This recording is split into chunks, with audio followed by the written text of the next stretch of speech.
Welcome. It's March 24th, 2021 at 4 o'clock. And let's call the meeting to order, and we'll stand for the pledge. I pledge allegiance to the flag, the United States of America, and to the republic for which it stands, one nation, under God, indivisible, liberty, and justice for all. Thank you.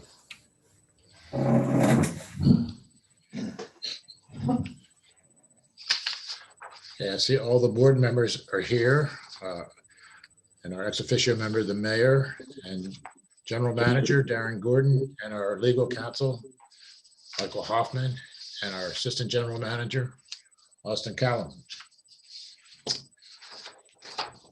Any revisions or deletions to the agenda? Hearing none, we'll move on. Item 4, consent agenda. Do I have a motion to approve the consent agenda? So moved. All in favor? Aye. Aye. Opposed? Item 5, receive Infomark report. I see the gentleman from Infomark out there, so they can begin whenever they want. Good afternoon, gentlemen. Good afternoon, Mike.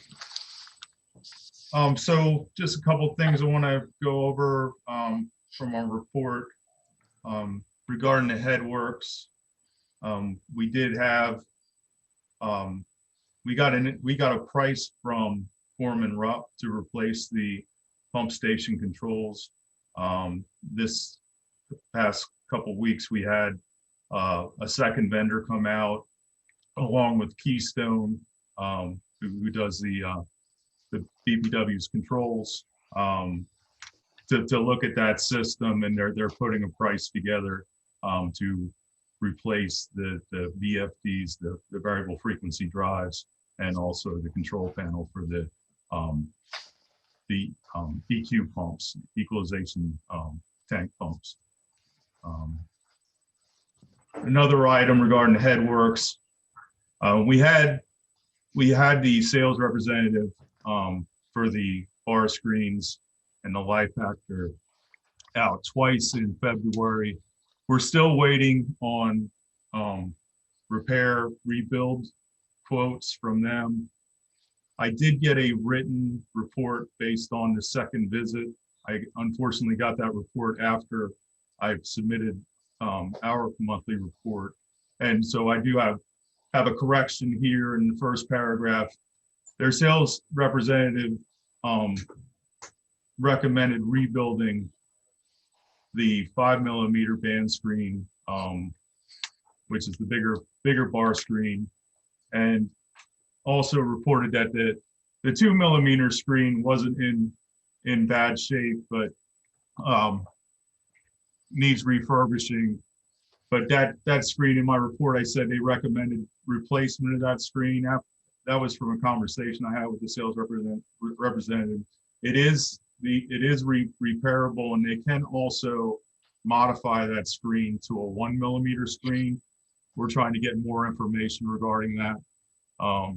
One of the recommendations that he did make, though, were to replace the what we call the Mesa Racers, and they're actually on the bar screens collect the debris, and it dumps it into this like grinder pump, and the grinder pump is an older technology, and it just grinds the debris up more, and some of that gets back into the EQ tank. So they're recommending a more traditional compactor. The compactor unit would be installed on the backside of each screen, and the quoted price was $45,000. That doesn't include the install, so that would be $45,000 for each screen, and that would replace the LiPACtor unit that's currently there, which is repairable, but it's old technology, and the recommendation was to go with these compactors. So as we're pressing them to get pricing on the rebuilds of the band screens, we had already ordered bearings for the 5mm screen. There's really long lead times on these parts right now, really for anything that we're finding. And also the bar screens were originally manufactured in the UK, and some of the parts they have to get from the UK, so it's hard to get pricing on the parts. So that's what the holdup is. We keep we keep reaching out to the sales representative for an update, and haven't got that pricing yet. Anybody have any questions on that? Well, will this help with the problems eventually in the rest of the train? It should, yes. Particularly Yes. down to the filters. Yeah, it should. So the 2mm screen, there's some adjustments that hadn't been made over the years that are allowing some of the debris to get through, and and modifying that to a 1mm screen if it doesn't reduce the flow capacity too much would be helpful as well. So yes, but both and the compactors the condition of the equipment right now is allowing for more rags and debris to get through to the membranes than when the plant was first upgraded. Is it fair to say that the 1mm would have a smaller diameter, therefore less things would get through it? Correct. Yes. But it would also have, I assume, a higher propensity to get clogged because of the smaller hole. It would, but it's a self-cleaning screen, so when it gets dirty, it would clean. So potentially it would just have to clean more often. We talked about putting a filter on the return sludge system. Is that anything progressed with that, or is that still something we think we should be doing? I think this is a really good first step to bring everything back up, to like brand new condition in the headworks, and see where we go from there. Because it seems like the screens, the filters are clogging again quickly. Is that the case? Yes, but that's not 100% of the issue. Another issue that we discovered is that the aeration diffusers are getting clogged. So the solids inventory, that we call it the mixed liquor suspended solids, it's been very high, and it's been very hard for us to get it down. So looking back to where the levels were last summer, they were 16,000. Xenon's recommendation is that we bring the levels down to under 11,000. We actually have done some calculations at the current flow and loading. We could bring the solids levels way down to under 8,000 and still effectively treat. So that's something we can do in the short term very quickly. So it's going to involve having to haul some liquid out, because we can't move that much sludge out of here with the drying beds alone, thickening on the drying beds alone. But that's something we've been in communication with Xenon, and they indicated that having a high mixed liquor will more quickly clog the diffusers. And now that we know the diffusers get clogged, it's something that we'll be checking much more frequently. But they're more clogged. The train one that we have out right now is more clogged with sludge than it is with rags. So there's some ragging on the top, but the sludge is the worst of it. They're plugged with sludge. So that's something that we think that we'll be able to mitigate quickly. Great. Do we have an idea of the cost impact of hauling that amount of liquid sludge? Well, we're looking for some better sludge hauling options on the short term. And we talked to Darren about potentially getting the county's mobile sludge press. Mm-hmm. But I mean, long term, we think that adding some dewatering equipment would be beneficial, and we talked to Darren about that, and we are looking to just get some preliminary pricing on maybe some used or refurbished units to add like a belt filter press to put where the old vacuum press was. Yeah, because it seems like we have to look at the cost benefit of hauling liquid waste versus spending money on, as you said, some type of a press. We just today, after I met with Mike and Richard down at the plant, and Austin was there, it was a great meeting. Contacted the county. It looks like we'll be able to get that belt filter press just as soon as we can get that organized and arriving. So that's on its way. Excellent. The other thing is we've got county on April 12th. We'll have their drying facility set to where we're going to be taking our solids there, which should also save us a little bit of travel costs and treatment costs for our solids. Aaron, does the press apply heat or just pressure?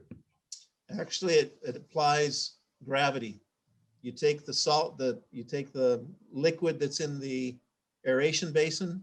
Yeah. You got a polymer which pulls the water and the solids apart, and then it goes over what's called the belt.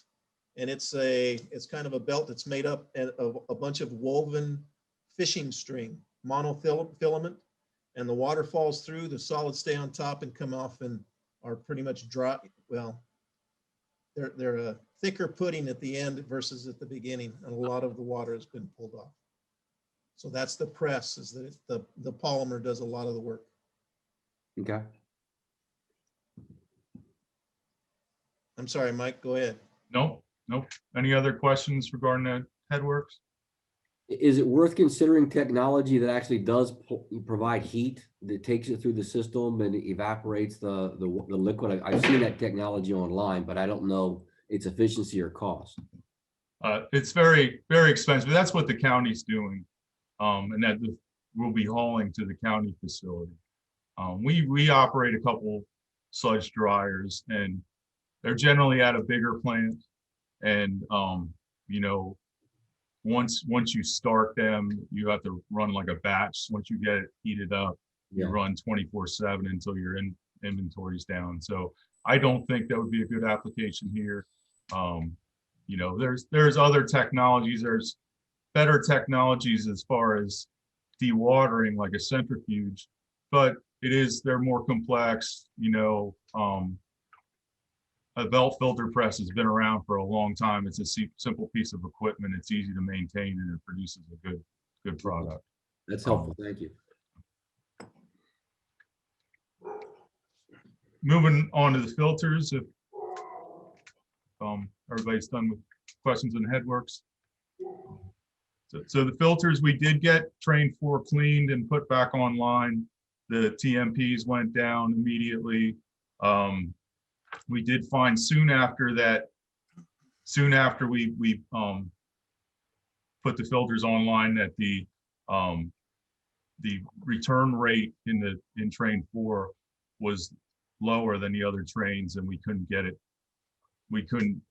adjust it higher, and we ended up pulling that pump. It's a submersible flight pump, and we saw that the impeller had significant wear. So we replaced that pump and put the spare back online, and everything's good there. TMP is good. Train 4, we took Train 1 offline, and we emptied the tank and did our chemical cleanings. And I guess the beginning of last week, we started manually picking the first module for Train 1. Train 1 was considerably more dirty than Train 4. It's very plugged with the sludge. So working through cleaning Train 1 right now. But the 3 trains that are online right now, 2, 3, and 4, all have low TMPs, low turbidities, operating very well. So we've had a couple of quiet weeks, actually, knock on wood, with the trains online. So we'll continue to work through cleaning the membranes, you know, and we're working through solutions and discussing options with Xenon. And we kind of filled Darren in this morning. I mean, what we're thinking as far as the future, what, what improvements can be made. But I think, bringing the headworks equipment up to like brand new condition or factory condition will help greatly, and reducing this mixed liquors as well. Other than that, I don't really have much to report. Mike, I had a question on the pumping stations. Mhm. I noticed that one of the pumping stations was flooded by elevated tide. That's pumping station 5. I forget where that is. That's one of the pump stations on this side of the California. canal. Yeah, California, I believe. Is that the one where the new house was built, Darren? Yes. Yeah, Is it? Yeah. So that really wasn't tidal. That flooding, I don't think, because when they built that new house out there, now the water out, we have drainage problems all over Cedar. Mhm. And when they built that house, they drained everything that was on a very small property before, very small house. They drained everything into the streets, and it looks like a lake when you have, I'm sure right now, it looks like a lake out there. Yeah. And our pumping station is a submersible pumping station right in the middle of the road. Mhm. And water was sitting right over top of that. And I suspected that was going into the pumping station. So Yeah. it seems to me you're gonna have to somehow, at least for now, seal the top of that pumping station hatch much better to keep that from happening again. The doors actually do keep most of the water out, because we were concerned that it was flooded. But what actually occurred was that that the junction box was filled with water, and then that shorted out In the pumping station itself. in the pumping in that wet well itself. So which Okay. shorted out the floats and made, caused a high level alarm to go off. So, it was, but the doors do, surprisingly enough, do keep out most of the water. So you didn't see a higher flow rate? There's a flow meter on that, is that right? No, we can, No. we calculate it by run times, but it Okay. did have longer run times because of the float situation, and we couldn't get in because it was covered with 6 inches of water. So we had to wait till the water, the water receded before we could get in. But it appears like those doors hold most of the water out. They're not perfect, but it's not taking in tremendous amounts of water. Mayor, we talked about this when I Right, first. we did. Mhm. Is there anything we can be doing together to try to I will alleviate this? I'll talk to Robin Davis about having them take a look at the drainage situation there. Yeah. And what we can do. Okay. I think that's about the worst place on Cedar now. Yeah. Well, Charlie O'Donnell's on this as well, and he can certainly. I'm sure we'll ask Charlie to take a look at it. Okay, thank you. And along those lines, I was out on the beach the other day, and there's a lot on the corner of Cedar and, is it Midland, I think, very close to Savannah, Yes. where they just brought in fill. Yeah, And I sent Robin a note. I have not got a chance to talk to him yet. Did not think that was A, allowed, and B, it's just going to exacerbate the flooding issue for everyone around it. it's about a foot high. Yeah, it's a foot I haven't lift. been over Yeah. there in about a week. It must have just been put in It recently. was, yeah, just a few days ago, Yeah. Okay, maybe the end of last week. okay. Hey, I'll ask and- the building department to take a look at that. Actually, it must have been, it was done last Wednesday, because I Last rode over there just before the planning commission meeting. Okay. We'll follow up on it. Anne Marie has her hand raised, by the way. Okay, Anne Marie's, maybe she has some more information. Sorry, Mike. Oh, that's fine. You may want to pull Charlie into this, because when you sent that picture, I did reach out to Charlie. One of the problems is we don't have any grading plan requirements in the code. So there's nothing that gets reviewed with building permits that addresses the grading issue. So it's done at the end, and there's nothing, at that point, there's very little that can be done.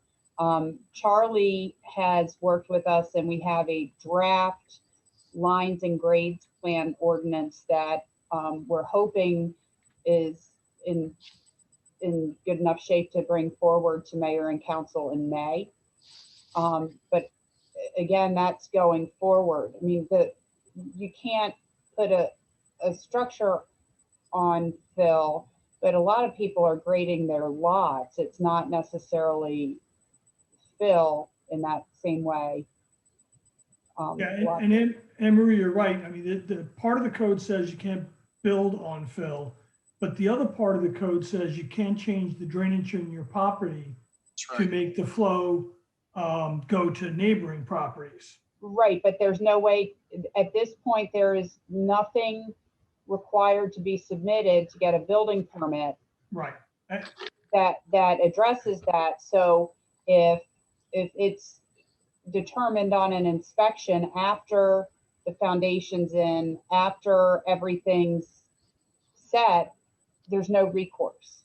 Right. I'm not sure the house on California we were talking about was on fill. I don't remember. I remember it being built. I remember the other house being torn down. I don't remember fill being brought in. I'm not saying it didn't, but I don't think it was, Press. I think you're right. But I don't think we should minimize that. A lot of this is because you're going from structures that have relatively modest lot coverage, yes, maximizing their 65%.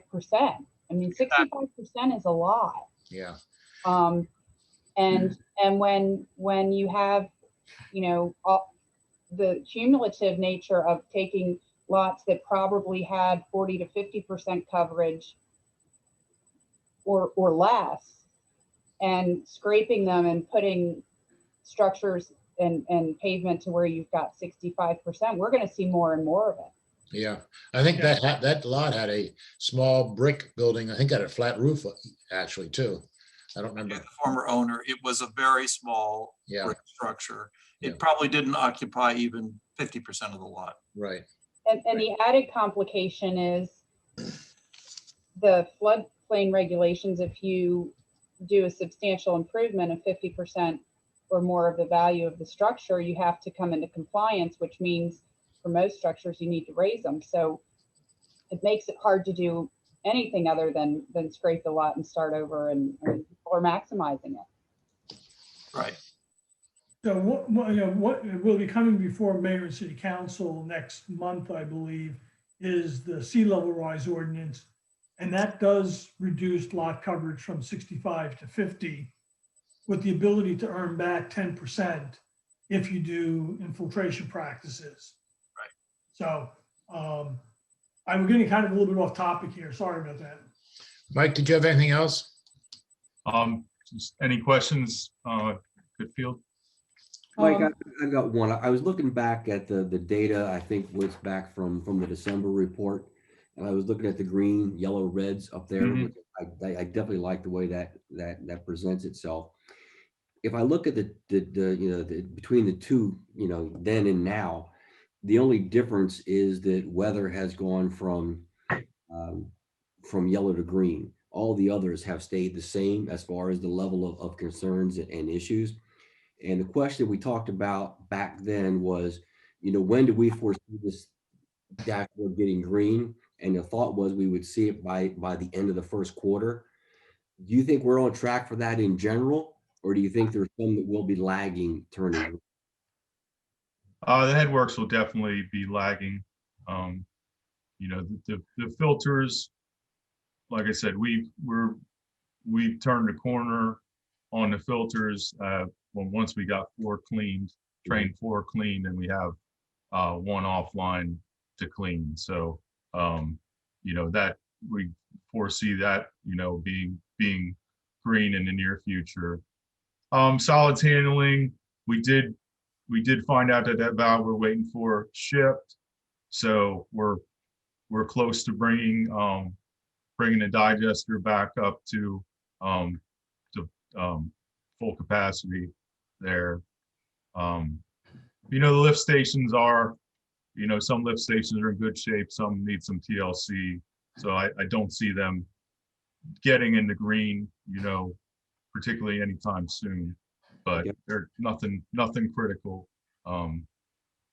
at this time, you know. And safety, I see we've been occupied working on the filters. So we, you know, like I said, we have a safety audit list, you know, nothing critical. All this critical stuff was addressed immediately, but we do have some stuff to get through, just some signage, you know, stuff that to bring to our safety standards. So, you know, that may be a couple months down the road. That's great. Thanks. I appreciate it. On the COVID side, which is down at the bottom of this page as a critical issue. Mhm. Are our guys available as frontline workers or emergency response? I mean, do they have a qualification that would kind of raise them up as far as ability to get shots and those kinds of things? Yeah, they are on an elevated, they are elevated, but one of the gentlemen has already been vaccinated as per his age, and we have a volunteer fireman who's scheduled to be vaccinated, and one of our other gentlemen moved here from New York, and somehow he got scheduled to be vaccinated at home in New York. So they're the guys that want to get vaccinated are getting vaccinated. Understood. Thanks. I appreciate that. I think the governor has allowed vaccination of city municipal workers. I would think a contracted relationship like you have here would fit into that category. So they are running a large vaccination site for municipal workers at the Dover Downs this weekend. We can send you that information. If Okay. Yeah, I would appreciate it. That's great. Thanks, Mayor. Just a couple of questions, Mike. Pump station 31. It says that you discovered there was no point watch system installed. I guess my question is, I thought we put that on every pump station, Darren. I agree. I did too. Do- They've do- found it. And have- it's gonna be remedied. Have we checked the other ones? It's apparently a new one, and I wasn't aware of pump station 31 because I was going off the point watch list for pump stations, and then, you know, the guys, we got called out. I think BPW called us and let us know the light was on. It's one of the smaller E1 stations. So to my knowledge, they all have them. We weren't aware of that small pump station, that small E1 pump station. And apparently it's a newer one. Yeah, I'm just wondering if we should do an audit to make sure we don't have any other ones that fell through the crack. Because I mean, Jefferson Court has been in for 5-10 years now. Yeah, we'll do that. Okay, I'm sorry. The vendor from Point Watch told me it was a new station, so I No, hadn't been there. So we did get a quote from them to replace or to install. in the grand scheme of things, in Lewis, that is new. On the trending data for nutrients, sheet 7, Mhm. is the nitrogen trending real, or is there something that I mean, it seems like over time, it's gradually, when you take the noise out of it, trending upward. Yeah, we had talked about that last month. We made an adjustment last month to bring that down. So we adjusted the micro C feed to bring that down. So our limit, we're staying, you know, we were still below our limit, but we had, you know, getting a little close for comfort. So we made some adjustments in our aeration, which has an effect on denitrification, and we also increased our micro C feed. Okay, so that was, that change that we had talked about last Yeah. month happened after this data set then? Yeah, and we also we had a high result at the beginning of March, and we sampled again later in March and brought the average down to our, you know, below the permit limit, and now we're tracking closer to 6 milligrams per liter with our daily process samples. So we did address that we are lower. And Okay. we also had a high fecal or a high and enterococcus result in February, which was below the limit, but we had one in February and one in March, so we did increase our the UV settings. So the UV is flow pace. You can increase and decrease the percent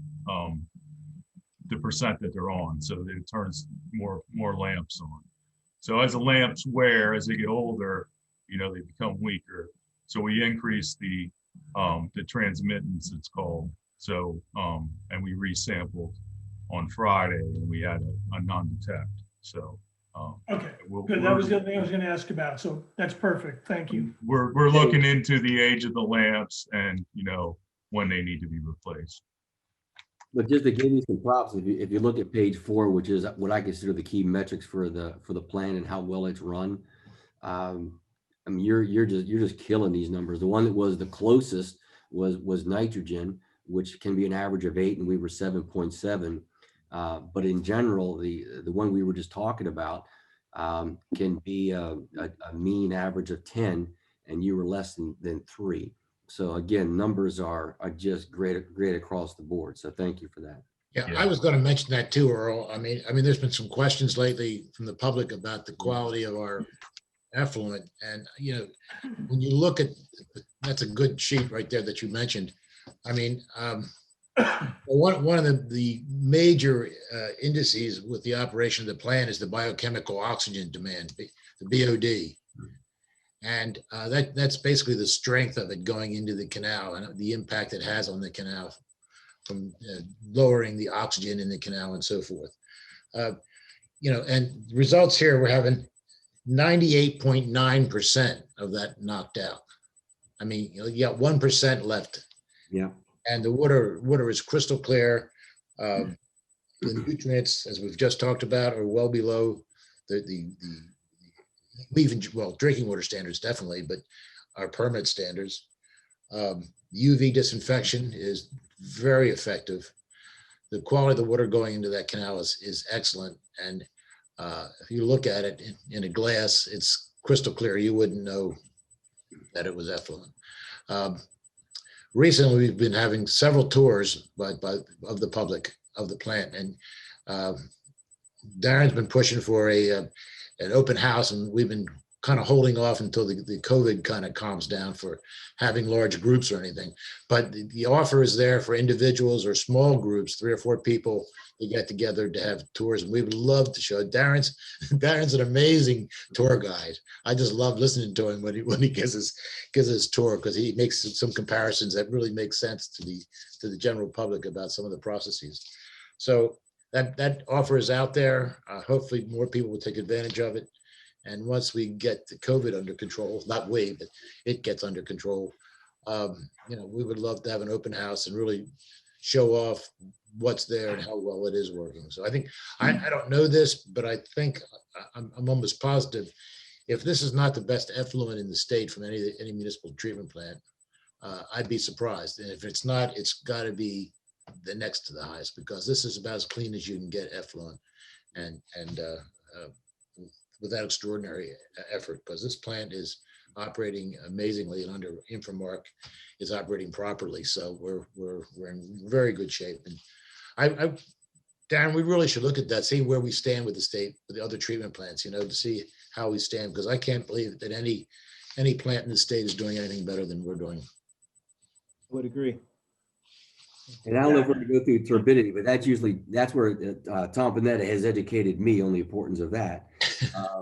But I was surprised. I actually looked up the EPA requirements for drinking water, and it was less than 1 unit, less than 5 units was under certain circumstances. And if you look on page 4 of the other report, we're well below that. So we are actually at drinking water capabilities as it relates to turbidity. See, Tom, you taught me something. Yeah. We had fire employees demonstrate by drinking that water. Earl, would you like to? You know what? I've thought about it, but I have not done it. No, you have, your predecessors did it. Howard Seymour, the naming of that plant, he did Howard it right Seymour's there dead. in City Hall, so Howard Seymour's dead now. he lived a long time after he drank it.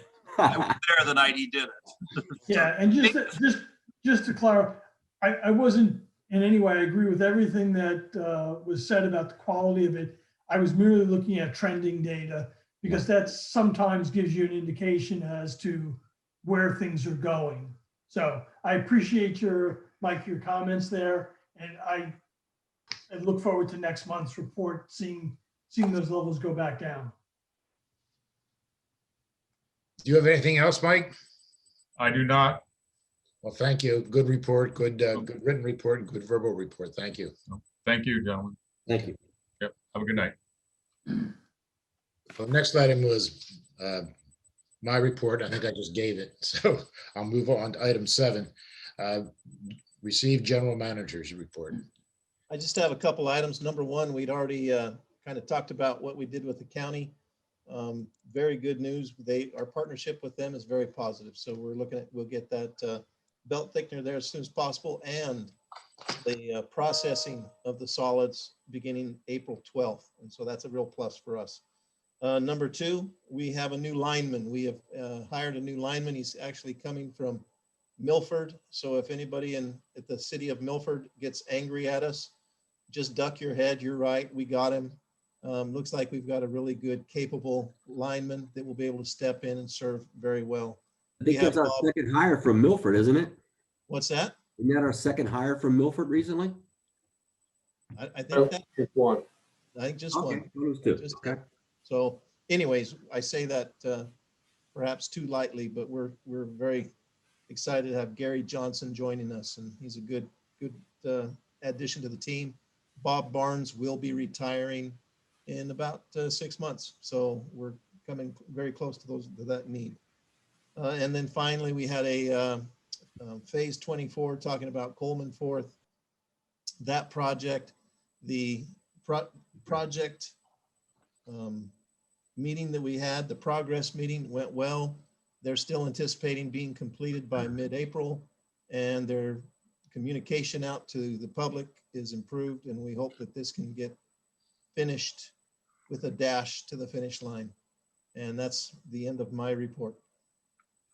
Any questions for Darren? Thank you, Darren. All right, new business, open forum, presentations. Presentation and discussion and questions on the household hazardous waste and electronics equipment collection to be held April 24th, 2021. Darren? I think that is our presentation. We would like to make sure that everybody knows we are going to be holding on April 24th. That is a Saturday from 10 o'clock a.m. to 2 o'clock p.m. down at the Schley Power Plant. We've been doing this every 6 months. We do it in conjunction with the National Drug Take Back Day. They always have an officer there to help take any drugs, no questions asked. They are able to take and dispose of them. And we're looking at doing the same. Probably one of the biggest disappointments for folks is when they show up with their cans of paint, and the cans of paint that are latex are not, we don't take those. And that's because you can simply take the latex can, open it up, let it dry out, then throw it in the garbage. That's all you have to do to dispose of that correctly. And so we invite people to do that. That is our advertisement. I wish we had someone from the press here, but that's what we're going to be. We will make a sign. We'll have that posted the week of the event, and we'll go from there. We'll be putting it on the city's website as well. Thank you. I spoke to the Rotary this week, and I already mentioned it there as well. So. Have we ever considered including document shredding as part of this? I know many locales actually do document shredding. We talked about it, and in fact, Wendell brought it up years ago, and I forget the reason. Delaware Solid Waste doesn't typically handle that. We'd have to find another vendor. Darren, did you look into it at one point? We did, and that's exactly right. It ends up being another vendor that you have to pay for, and it's not there's no freebies there, at least that we were able to find. No. There is a document shredding organization in Georgetown that a lot of people, I use it, and a lot of people I know do use it. And some of the local churches have offered documents ready from time to time. Yeah, I was just thinking about one-stop shopping, but Got it. yeah. All right. Anything else? All Mary, right, have we thought any more recently about a notification out to people about, putting grease down the traps or, non-disposable disposables into the system as well? Have we done that fairly recently? I think we did it a couple of months, I think probably 4 or 5 months ago, I believe we did that. Okay. Austin, you got a better memory, but we're also wondering if we would want to put in the bill stuffer this, well, we'll come to the next item in a couple items, talking about the election and putting some of that information in the bill stuffer this month. But yes, we'll continue to reach out and emphasize keeping the grease and flushable wipes out of the system. All right, thank you. that can be a booth at the open house, Darren. Yeah, exactly. We know how to party. Yeah. All right, anything else? If not, on the new business, item 9, open forum general discussion for approval of resolution 21-001 for finalizing the Jones Farm loan from the state of Delaware. Darren, I'm probably going to pass this over to Mike here shortly. In fact, I'll do it quickly. Yours, Mike. you're up, Mike. Oh, great. No, so this is, if the board remembers, we had the board used reserve money to purchase with the understanding that you would pursue a loan from the state. This is the formal paperwork and process to secure that loan. It does require a resolution of the board to go forward with the paperwork to secure that funding. The one caveat, there's a timing question here. I recall the board remember that the charter does require the prior consent of the Marion City Council for this type of loan. So because we're going first and then Marion City Council are going second, I would just suggest that we condition any motion adopting the resolution on the prior consent, on the consent of the Marion City Council. With that, I'd be happy to answer any questions. Can I ask of the mayor? I believe the next mayor and city council meeting is April, is it 11th or 12th, something to that effect? Do you have any meetings coming prior to that in which you would be able to present and perhaps approve the? It's possible. Anne Marie and I will look at the next meeting we have coming up would possibly be on the 5th. And I believe we provided the appropriate document to Anne Marie that we'd used in the past. Right. And that's correct. I think we're looking at putting it on the 5th. It's too late to put it on we have a meeting next Monday, but it's too late to put that on that. So we're looking at April 5th. Can we plan on doing? Possibly, yeah.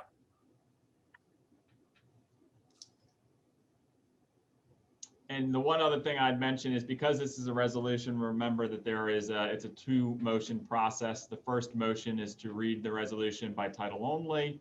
And then after that is done, then there's a motion to consider the resolution with my caveat that when that motion is made, please also include the condition, it be conditioned on Marion City Council consent.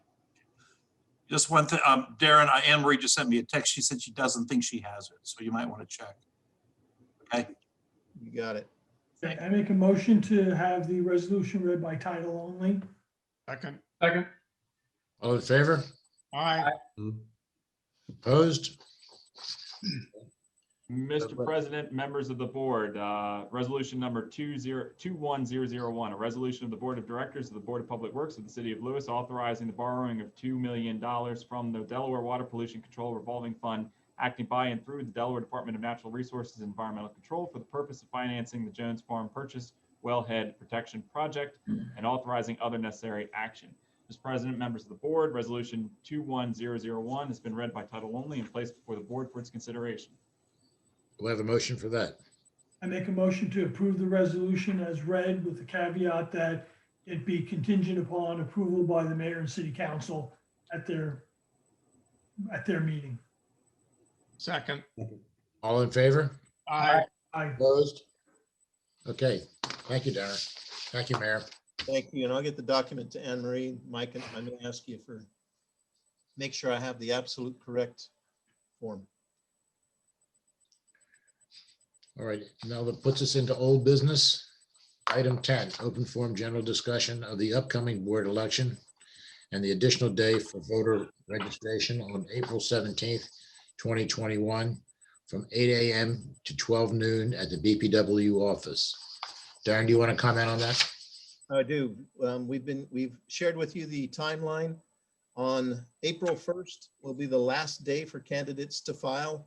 We do have one additional candidate to the existing 3 incumbent candidates that we have here with us this evening.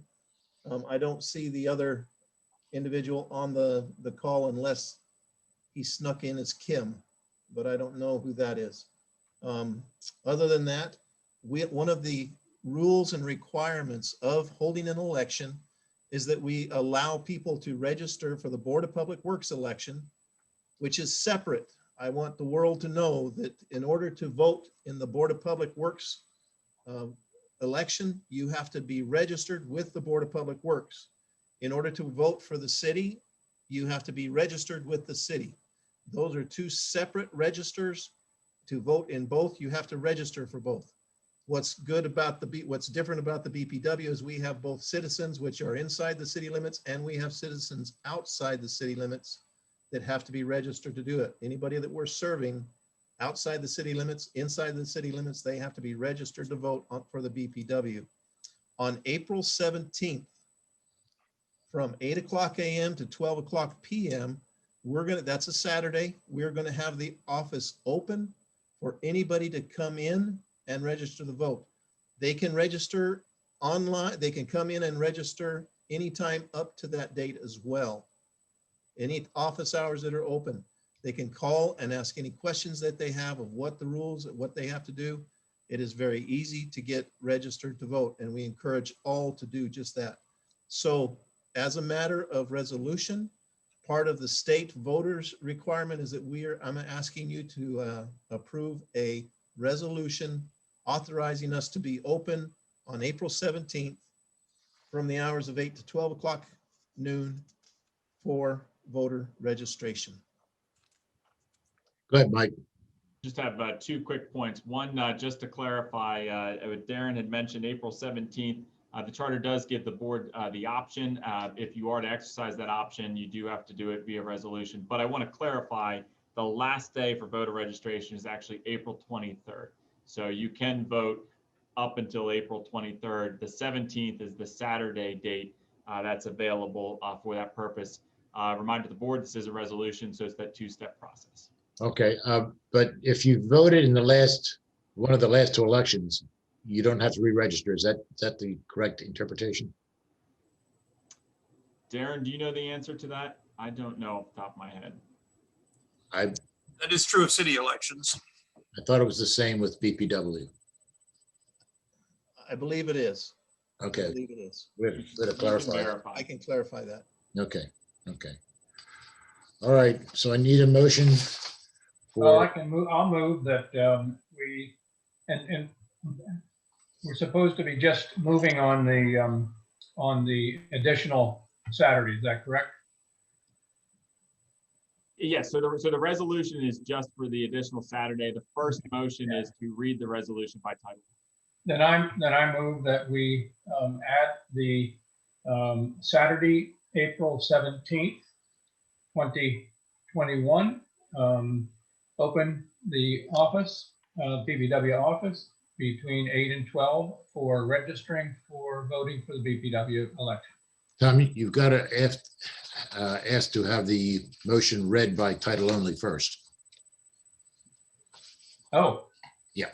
Has there been a resolution circulated prior to? Move that we have it read by title only. Okay. Mike? There's a motion, a second, and if we can get discussion, I can answer Robert and Yeah, Tom's okay. question before we. Do I have a second on? I'll second it. Tom's motion.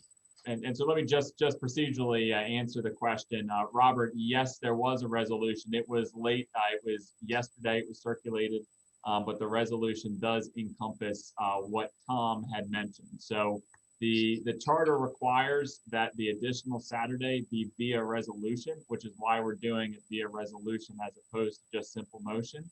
And so that answers your question, Tom. Robert, the resolution was circulated, but it was yesterday, and that is on me. What we can do, we do have a motion in a second. Before we have a vote, we can read the resolution in full.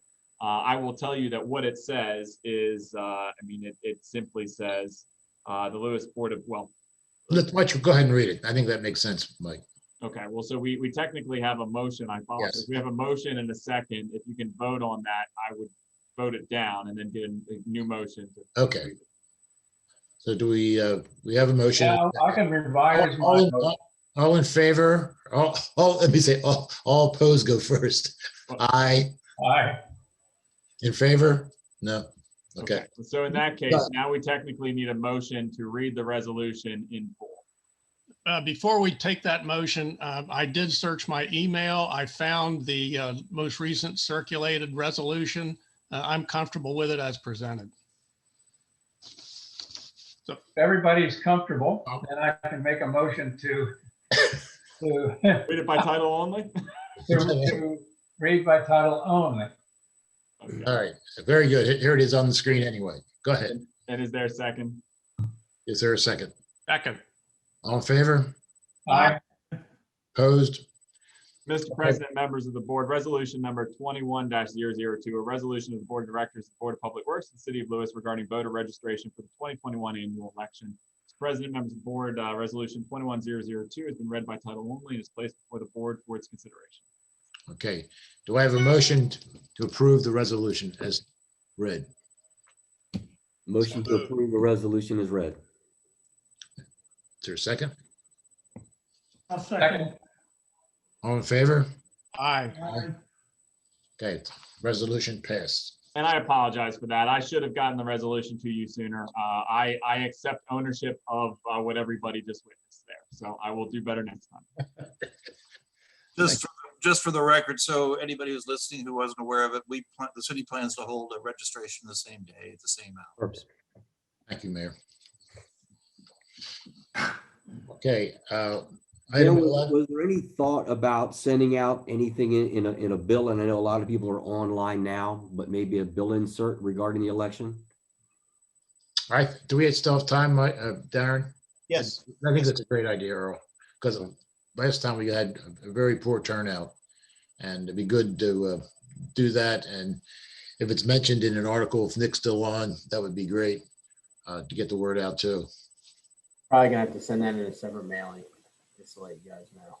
I think it's worth it. Maybe even that's even better, probably, a separate mail. I pushed it to have the household hazardous waste in there because they usually want a month ahead of time.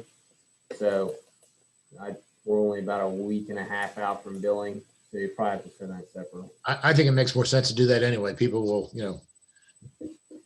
put it in big letters across the opening. We can also put it on, we can also send it out as an email blast, and I would suggest that both the city and the board have cross-representation signage at the registration booths on that Saturday, so that anybody who comes to City Hall is automatically, to register the city, is automatically informed they need to go over the other end of the building and register for the board, and vice versa. We should do that. And what we send out, we should clarify that if you've registered, if that's the fact, if you voted previously, that you don't have to re-register. So it'll save some We'll time. clarify that in what we send out.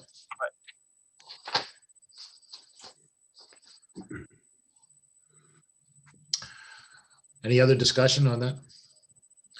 Item 11, open forum general discussion on the approval of the bad debt write-off for the 2020 fiscal year. Darren?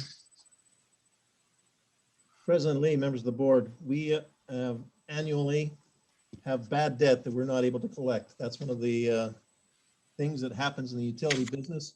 On a national average, we've looked at what what's kind of acceptable, and that's between 1.5 to almost 4% bad debt write-off because of collections and collection issues. We have a total write-off that I'm requesting of you of $7,558.05.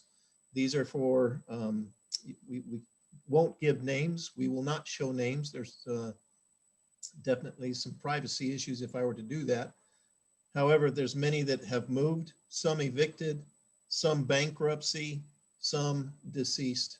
And so those are the folks that we just can't quite seem to dig up and get them to pay their bills.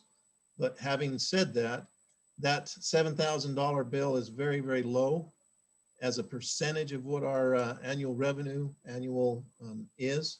And so with that, I would request that you approve the write-off of the $7,558.05 for the year of 2020. I think that's amazing. Of all- Yeah. What are our, The percentage is very, very low, like you say, relative to our revenues. I mean, it's I could look, compared to everybody else's bad debts, it's super low. yeah, I could look on, what's our total billing over the year? It 13 million. Yeah, and we have $7,000 of write-offs. Yeah. That's And it. many of our community municipal utilities that we associate with, some of them have had some real tough times with the COVID. And so we are, this is incredibly good numbers for us. Fantastic. Is there any thoughts about anything that might be coming down in the last COVID release bill that might provide some advantages to us, be it in the collection of accounts or in other areas as well? There's a little bit of it. One of the things, so we do a couple things. We've got, number one, we use our office staff to go and pursue bad debt, and they do a great job with that. The COVID, there's some of that, a lot of that gets diverted to the people themselves. And so as you see in here, most of these have either moved or evicted. These are ones that we don't feel we can take in any advantage of that COVID relief money.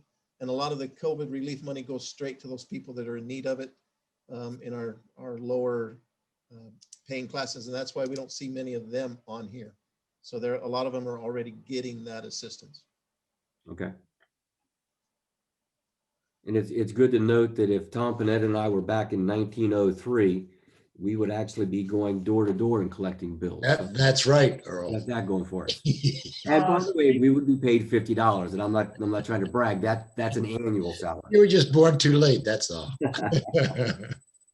Speak for Okay. yourself. It only says the treasurer shall collect.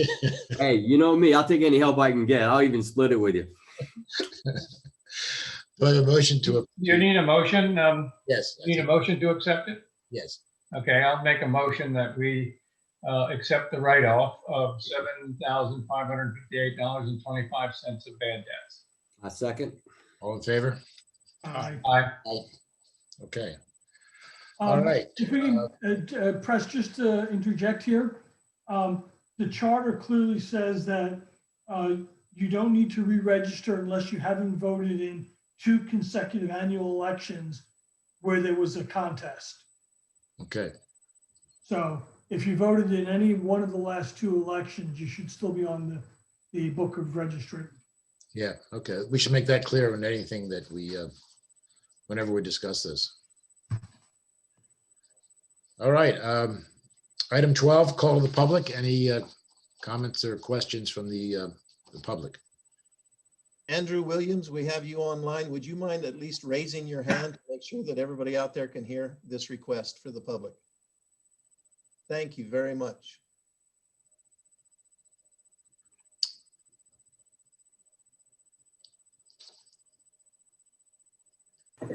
Nothing coming up?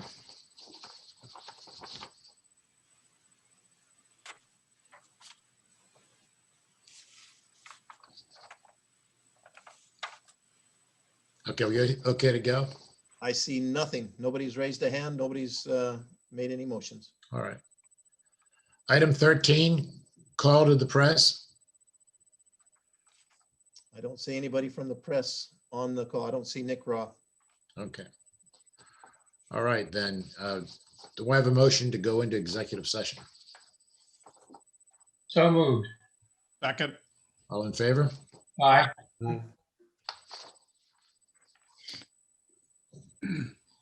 Let us know when the audience is cleared and.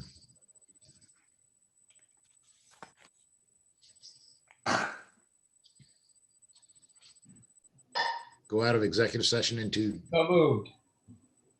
general session. Okay. All in favor? Aye. All right. We're back in general session. Does somebody want to make a motion about, Mike, why don't you tell us how to properly frame it? Sure, no, so we are in open session now. Can we field a motion to direct staff to discuss with DelDOT concerning Pilot Town Road as discussed in executive, or to proceed regarding Pilot Town Road as discussed in executive session? Somebody want to make that motion? You can say so moved. I make a motion to direct staff to proceed with negotiations with DelDOT on Pilot Town Road as discussed in executive session. Second. All in favor? Aye. Aye. Opposed? Okay. The one ask is if Darren or Austin, if you can make sure those make it into the regular meeting minutes.